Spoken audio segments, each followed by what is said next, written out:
இன்றைக்கி ஆரிய பவன் ஸ்டைல் தக்காளி சாதம் எப்படி செய்யலான்னு பார்க்கலாம். வாங்க வீடியோக்குள்ள போகலாம். பாத்திரத்தை வச்சு காய வச்சுருக்கிறேன். அடுப்பு பற்ற வச்சு இப்போ ஆயில் போட்டுக்கலாம். இப்போ கொஞ்சமாக நெய் போட்டுக்கலாம். கடுகு போட்டிருக்கிறேன். கொஞ்சமாக சோம்பு, அடுத்து 2 துண்டு சின்ன துண்டு பட்டை, 2 பெரிய வெங்காயம்,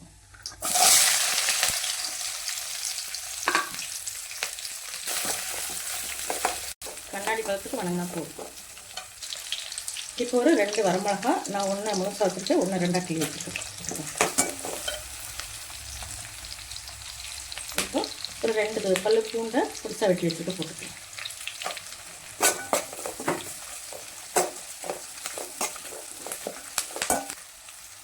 ஒரு 4 பச்சை மிளகா அப்படியே முழுசாக போட்டுக்கலாம்.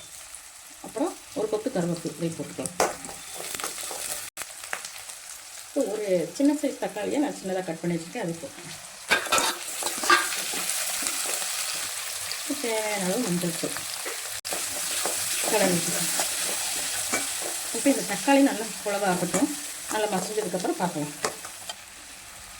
இப்போ கொஞ்சமாக மிளகாத்தூள், அடுத்து கொஞ்சம் உப்பு போட்டு வச்சுருக்கோம், அதனால் கொஞ்சமாக போட்டுக்கோங்க, பார்த்துக்கலாம். தக்காளியை பேஸ்ட் பண்ணி வச்சுருக்கேன், அதை போட்டுக்கலாம்.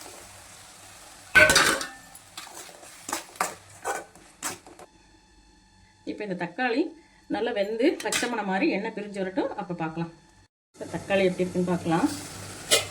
எண்ணெய் பிரிஞ்சு வந்துடுச்சு, அதனால் இன்னும் கொஞ்சம் வேகணும். இந்த ஸ்டேஜில் நான் கொஞ்சமாக பாசி பருப்பு எடுத்து சுடுதண்ணியில் ஊற வச்சு வச்சுருக்கேன், இதை போட்டுக்கேன். அப்புறம் நான் ஒரு ரம்பையில் எடுத்து வச்சுருக்கேன், இதை கட் பண்ணி உள்ள சேர்த்துக்கேன்.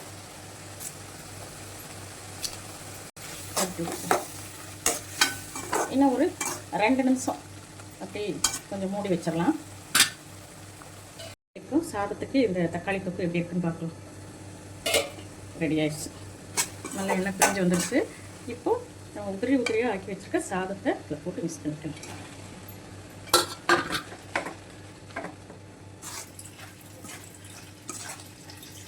கிளறியாச்சு. இப்போ ஒரு கொத்து கருவேப்பிலை மேலாக்கில் போட்டுக்கலாம். 2 கொத்து மல்லித்தலை சின்ன சின்னதாக கட் பண்ணி போட்டுக்கலாம். கழுவி வச்சுருக்கிறேன். ஆரிய பவன் ஸ்டைல் தக்காளி சாதம் ரெடி ஆயிடுச்சு. இந்த வீடியோ பிடிச்சிருந்தா லைக் பண்ணுங்கள், ஷேர் பண்ணுங்கள், கமெண்ட் பண்ணுங்கள், சப்ஸ்கிரைப் பண்ணுங்கள். தேங்க்யூ.